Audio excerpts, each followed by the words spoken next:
Hello, listeners, and welcome back to the Purposeful Marketing Podcast. Just Aaron here today. That's okay. Mary and James are doing something fun. And for James, he got married. I think we want to celebrate that. So congrats to him, buddy. Today, and like we've done on the last couple episodes, for our listeners, normally you'll hear from Mary, James, and I about these big questions in marketing. Then we deconstruct them, break them down, and through that, we get some insight.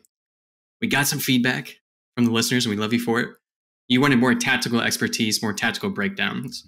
So how we're tackling that is I'm just inviting people on with their tactical expertise, and we're still tackling the big questions because I am who I am, and that's what I love most. And through that, today, we have Janelle with us. And really, we're going to talk about a couple things. I think the biggest one to point out now at the top of the show is GTM strategy. But before we get there, we're going to tackle some bigger questions because, again, that's what we do here. Before I ask the first question, Janelle, I just want to give you the floor and give us an intro. Just tell us anything you want to the listeners. I appreciate that. Yeah, thanks so much for having me. I'm excited for our conversation today. You and me could nerd out over anything, I'm sure. So we'll see how this conversation goes. Hey, what's up? I'm Janelle Amos. I'm the founder and chief strategist of a company called Elevate Growth. What I do is I help B2B SaaS companies deploy a new marketing go-to-market strategy that elevates their growth and with an emphasis in demand generation. So I know we're going to deep dive a little bit more into demand gen topics and go-to-market strategy topics. So I'm really excited. So if you have any questions about that, you can find me on LinkedIn. Love it, love it. And at the end of the show, I'll ask you again just to kind of plug all your things so people know where to find you. But okay, first big question, because where this is coming from is if you're listening to the show recently, I just had a child, a lovely daughter that I'm so happy to have in my world. But as we love our marketing career, we also love our children. And the balance of those two things is hard. So Janelle's a parent, Aaron's a parent. We just wanted to talk about that for like 5 minutes because it's like so important. And I want people to be aware and transparent that we think about it too. So really the question for you, Janelle, is like, you and I were kind of talking about this. Like, do you have tips or anything you're kind of working on to really balance work life and parent life? I don't know too much about tips, but at least encouragement for anybody else going through it is that you're not alone because the balance in and of itself is crazy. But I will tell you something that is working for me and my family that maybe potentially could help you with yours. I'm fortunate to have my husband on night shifts. And so what works for me is to flex some of the days, some of the hours during the days that I can spend with the little one and take client calls and anything that I need to do kind of facing, business facing. And then anything that's project related or communication related, normally I save that until after baby goes to bed. And then I work a couple hours into the night, and that works for me. And then on the nights that my husband is off, I am a wife those nights. I'm not a consultant. And that's the balance that I've really found to be present in my kid's life. And she just turned 2 in May of earlier this year. And so very much still in the the toddler, demands and attention spans. And so it's been an interesting balance. And I'm open to any feedback too, if anybody has tips and advice. That's kind of what's been working for me because being a present parent in my kid's life is important to me more than growing a business, even though my career strings will disagree sometimes. Yeah, you brought up two things that really resonate with me. So one is presence and just like being present. So like, how do you build that in your workday and in your parent day? Because you want to be present for both. And sometimes that's really committing to something. It really is. And I think the other thing is like, the answer is it depends. There's something different for everyone, which is going to get into our next conversation once we get there. But what has worked for me, again, is like being patient so then I can be present. And I know with a newborn, it's a little challenging where you hear their cries for the first time of a new parent, like fight and flight just kicks in immediately. I'm like, okay, what do I do now? So I try to be patient because I think there will always be sprints throughout the day where your child's either occupied or you have that help and you're kind of shifting shifts like night and day, like that will come. So if you can just be patient, it makes everything so much easier. The last point I'll bring to the floor here is because Mary has told me this many times and she's a proud parent. I really wish she was on this episode because she's such a pro. She would have so many great facts for us and tips. But she always says like, really respect your time. Yep. And I think that's for when you're a parent, that's for your work and being transparent with others. Yep. And at Proofpoint, I will go on quite a monologue here about Proofpoint real quick, just because we really believe in this and a people first culture. And things that I'm trying out is like, one, being really transparent with my coworkers of like, here's when I can work. Here's where I can't work. Here's where I have my daughter, Lucia. Here's where I don't. The other piece is like being transparent and trying new things out. Like, I wear Lucia sometimes. I'm in a client meeting. It's super intense. I'm still learning how to do it, but really just kind of respecting my time and letting others know how I'm going to use that time. Is there anything you want to riff on there, Janelle? I love that. I always tell my mom, if clients can't understand that I'm a mom first and are bothered by me carrying a child or having my toddler bust in while I'm on a call, then they don't need to be my client. Is that something that I look for somebody who wants to work with me too, is I will wholeheartedly give you my attention when it's your time for attention, but I will also wholeheartedly give my child that attention too. And if you can understand that balance, and that's something that I hold near and dear to my heart with who I work with as well. Love it. So we wanted to start the show with that because we know you are parents too. And if you have any thoughts or you need help, we do as well. So let us know. DM us on LinkedIn. If you're a parent, good luck. Good luck. We can help you. So now I'm kind of into the crux of our show. What we normally do is like really tackle a big question. So how I've formulated this question through really an insight that you brought up to me as we were talking about and prepping for this is this question about, is marketing subjective? So just to frame us up, and so I can give you the mic, is you're working with demand gen as a strategy. You're working with a lot of customers and clients over time. You started to understand that there's some subjectiveness to what we're doing here in demand gen. So that's made you really think about it differently. That's very broad, but can you really talk us through that experience, kind of those thoughts? Yeah, I'll talk you through two. One, I'll start with more of like the broader marketing is subjective, and then I'll circle back into the demand gen side of it. So in general, 100% wholeheartedly agree that marketing is subjective. And you'll get individuals, sometimes even myself on LinkedIn, that'll say, this is what you should be doing. And take all that with a grain of salt, because again, it all depends. And that's the answer that nobody likes with marketing. And one of the biggest challenges of being a marketer, I would say, is that it really all depends. If you should be doing this, if you should be spending that, if you should be present on this channel, if you should be blah, blah, blah. It really all depends on your environment, your audience, your capabilities, your resources, your tech stack, your budget, yada, yada, yada. And so in general, I would agree marketing is subjective. And how that rolls into demand generation, just a quick backstory on me. I recently broke into consulting in December of 2021. So I'm almost through my second year here and have initially branded myself under demand generation. I wanted to be known as a demand gen expert. And over time, I've worked with more than 10 companies now, just within the last year, and I've held 4 in-house head of demand gen roles. And over time, I've learned that demand gen is subjective as a micro component to marketing in and of itself. So what we mean by that is if you Google, and do this right now, maybe if I can say this, Aaron, like pause this episode and go Google it and then come back so you can actually like validate what I'm saying. Google, what is demand gen? And the first organic result that comes up is a blog by HubSpot that says, if you ask 10 different marketers what the definition of demand gen is, you'll get 10 different answers. That's a problem if you're trying to be known as an expert in demand gen, because if I talk to you, Aaron, your opinion into this conversation is going to be based on your own experience. If I go and talk to Sally Sue, she's going to come with her own opinions on the definition. If I go talk to, 10 other marketers, as HubSpot would say, you'll get 10 different answers. And so I realized that was hurting my sales cycles. When I was having these conversations of like, hey, you need demand gen, the conversations were going all over and around and about, and I was losing a lot of deals, candidly. And I realized, I'm like, I need to strip this buzzword. And I even did a podcast about like demand gen made simple. That was my first season, is saying demand gen is a buzzword, but here's what you need to know. And I fell into that same trap of using that buzzword in my marketing strategy. And it goes to show that jargon is not always the best way to include in a messaging strategy. So what I did, I actually released this earlier today. So if this is hot off the press and you want to jump into LinkedIn, you can go see that post. But I cut the fluff, just like anything else that I stand for in my marketing. I cut the fluff. I eliminated demand gen entirely from my messaging, and I focused on the things that my clients want.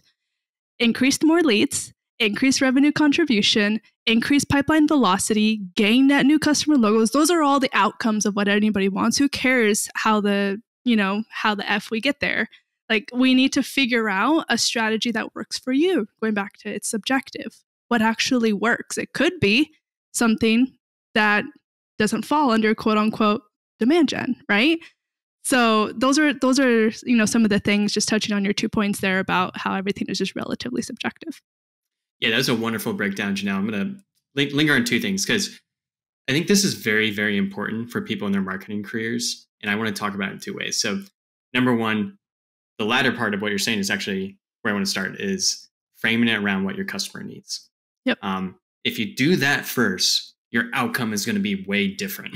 And I think probably what happens, like with myself, and you see a demand gen position open, like you apply for it, and then it's like, okay, I'm doing demand gen now, But when you're working with clients on a different level, not just working in-house, what you really need to do is kind of help them understand, again, their goals, KPIs, objectives, all that stuff, and then tell them what they need to do. And I think that's kind of maybe the process you're talking through.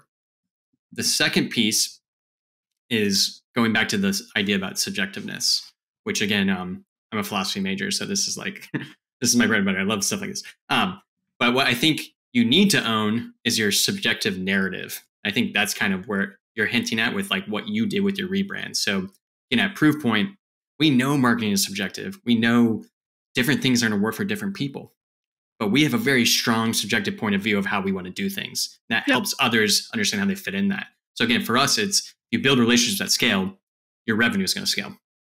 So that's the mindset. Once you own that subjective narrative mindset, people understand, great, I can fit in that. Quite honestly, some of our SaaS clients that we've worked in the past, maybe they don't fit in it now, right? But we've really owned that subjective narrative and it's helped people. So kind of what you were talking about, that's what it's making me realize as well. It's like, if you just do that, now your clients are probably going to understand better. You're going to find more best fit clients and all that stuff. Anything you want to riff on, just any ideas of what I was talking about? The first thing that comes to my mind is like literally marketing 101, like tailor your message to your audience. And it's crazy how us marketers forget the fundamentals so quickly because we're so distracted by the next shiny object. And so just, when you're confused and when you feel like you're not fully sure what you should be actioning on, just go back to marketing 101 and make sure that you get your fundamentals right first, and then see what you have in store for you for testing and chasing shiny objects and trialing and erroring. So, project marketing fundamentals. One thing we joke about on this show a lot is myself, Mary, and James also have English degrees. So like we learn marketing fundamentals so differently than I think someone who maybe got a business degree or marketing degree. Janelle, did you have a marketing degree? I was going to say hi. Yeah, that's me. Yeah, which I think is probably good. I think I can never speak to their experience, but the scenario I wanted to talk about, like why I think we are to where we are, is we all entered the marketing world when like digital was taking over. So then that tactics and what happens in those digital ad platforms are, you're almost doing marketing because you're marketing to Google, like all these things. I think that's what got us there. And we've talked about that several times on this show.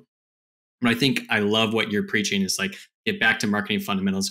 You probably learned it in school, so you're like very fresh with it. I think for other marketers, it's like, there's a lot of resources out there, but like, that's the mindset. If I can just marketing fundamentals 101, I'm probably going to get to a better outcome. Okay. I think we've talked about subjectiveness quite a bit, and I think it is important. And you should constantly tell yourself it depends, but you can provide that solution for people. And I think that's why I love what you're doing, Janelle, is just owning that. And like now you're going to have a much better way to get the outcomes you need for your customers, even if you're not always using the word demand gen all the time. And well, that's the hope. So thank you. I will say also for marketers, if you're confused on how to do that, don't be afraid to ask for help. Like that's what consultants and agencies are for, like shameless plug, you know what I mean? But if you don't know how to do something, maybe your boss does, or maybe a peer does, like start asking questions first and see how you can find those answers. And sometimes that is external help, but don't feel like you always have to figure it out, because that's not a way for you to grow either in your role, which is also important. Love it. And in the marketing world, we love helping each other. And Yeah. a great idea is jumping on podcasts like this. Like I'm learning from Janelle as we're talking about. So this is what you can do. Ask for help. Where I want to take us next, and this goes around this idea of subjectiveness, but what we both deal with, Janelle and myself, is GTM strategy. I think, again, what Janelle is trying to do with her repositioning her business is to get to this point of how can I help companies do GTM strategy better and get these outcomes that they need. So I can give you my experience, but I'll let you go first. I really want to tackle GTM strategy of what are kind of the roadblocks you're facing with your customers right now when you're trying to help them with their GTM strategy. A lot of it is just that departments aren't connected. Sometimes even there's disconnect within marketing in general. Oftentimes there's disconnect with leadership and the lower level departments, if you will. You know, like you have leadership and you have marketing and sales.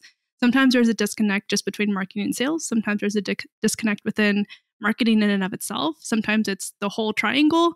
So it's just a disconnect, and it's challenging to come in externally and then to kind of finagle your way through all the disconnects to still find those outcomes, and advocating that there is indeed a reason why we need to come back to this core and get everybody on the same page. Otherwise, the journey of what we're going to be providing for the prospects, it's going to be just, you know, kind of like pinpoint and up and down, and it's going to look like a weird graph or like a heart rate, you know, where it's like it's going up and down, up and down, up and down.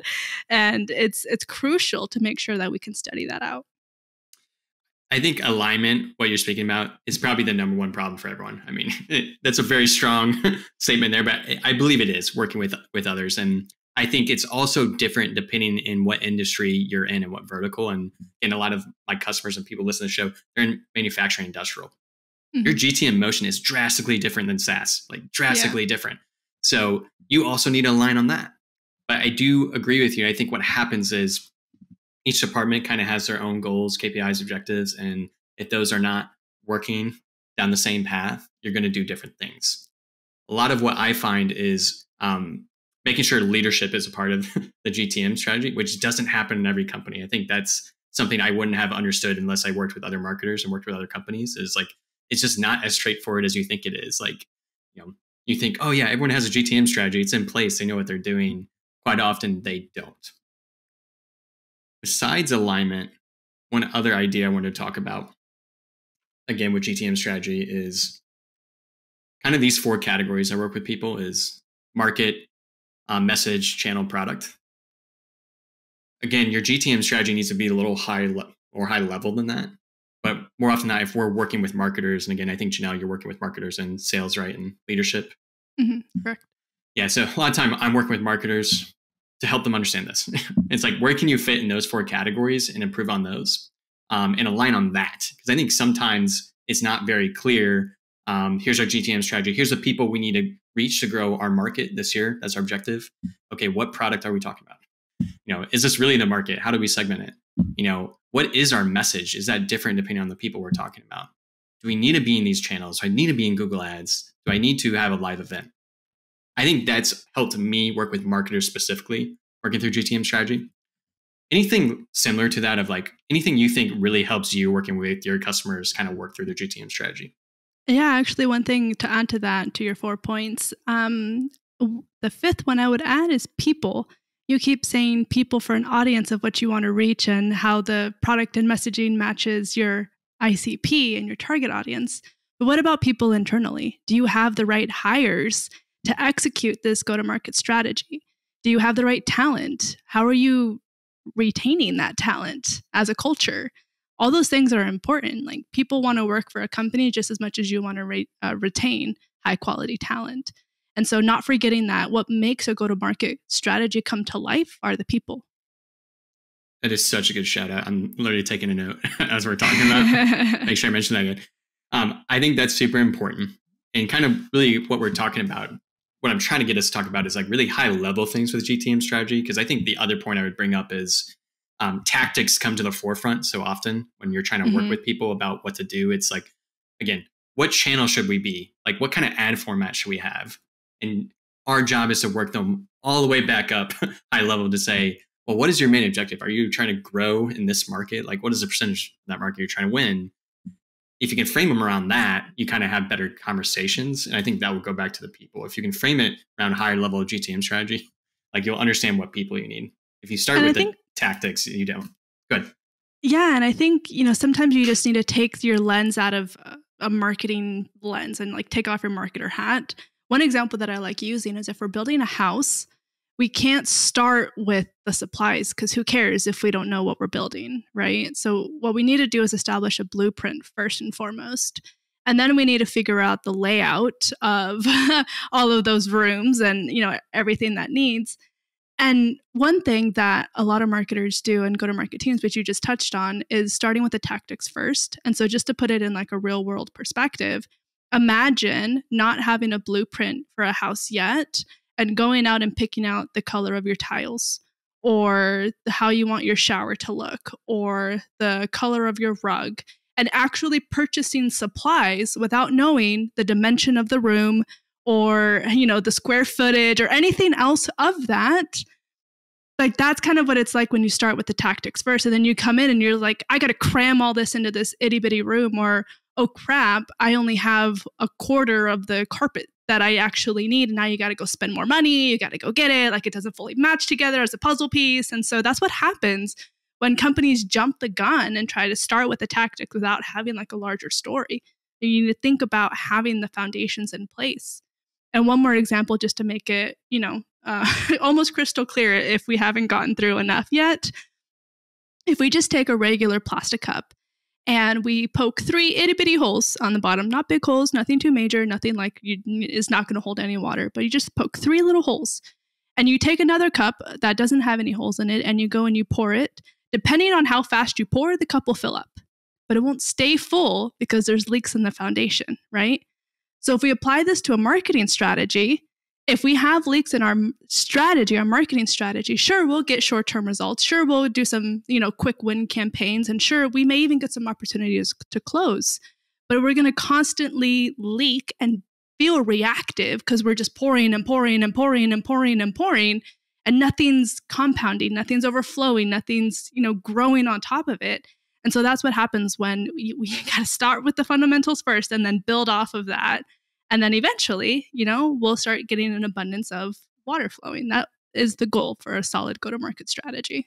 Love it, love it, love it. I think those are 2 beautiful analogies to really help us think through this. Again, I'm really honing in on marketing because that's what I was working with a lot. And I know everyone struggles with this. I struggle with it as a marketer. I think the other point I do want to make is the foundations matter to not just marketing, they matter to sales and leadership. Yeah. I'm often working with both.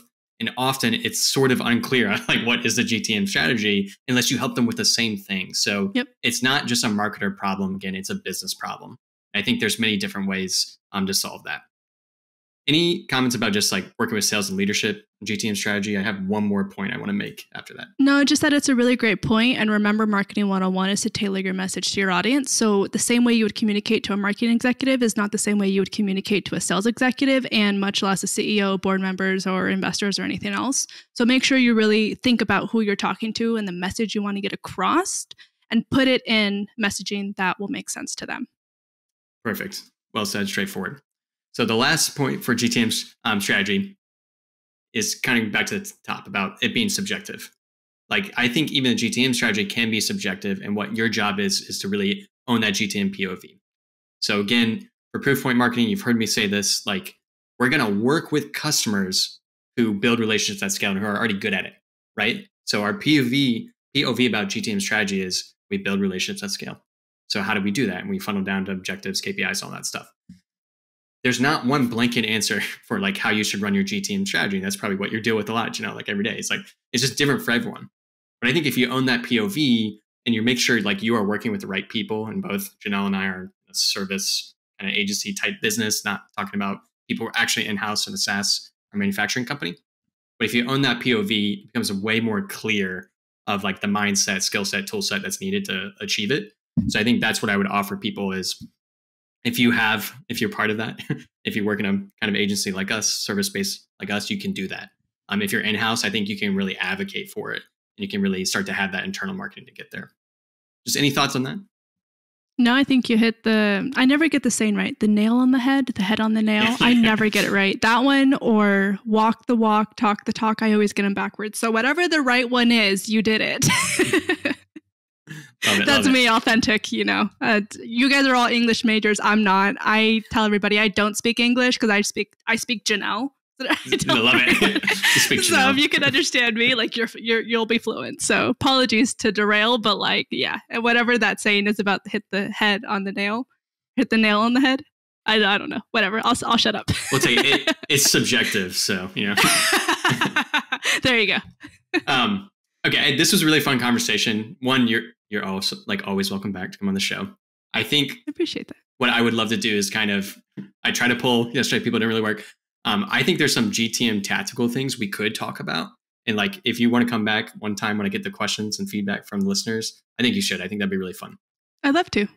What we really talked about, just kind of, again, give us the wrap up, is balancing work life and parent life. Super important for all of us. Talked about, is marketing subjective? I thought that was a really fun conversation. GTM strategy, we broke it down in a bunch of different ways.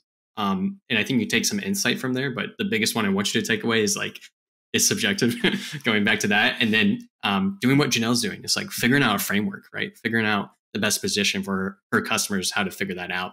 I think we can all do a better job at that. Before we sign off, I just want to throw it back to you, Janelle. Like, do your plugs, tell us where we can find you, all that stuff. I mean, real simple. You can find me on LinkedIn. Anything else you need from there is on my LinkedIn. So really short and sweet, Janelle Amos. Thank you so much for having me. Excellent. So also, you can always DM myself, James, or Mary about any of the stuff we talk about. You're welcome on the show. I'm taking guests. Best places to DM me. I've been putting out posts on LinkedIn. I'm really looking for people who want to talk high-level questions and have fun with us as we talk about them. And then we can extract some tactical expertise from them as we're trying to learn ourselves.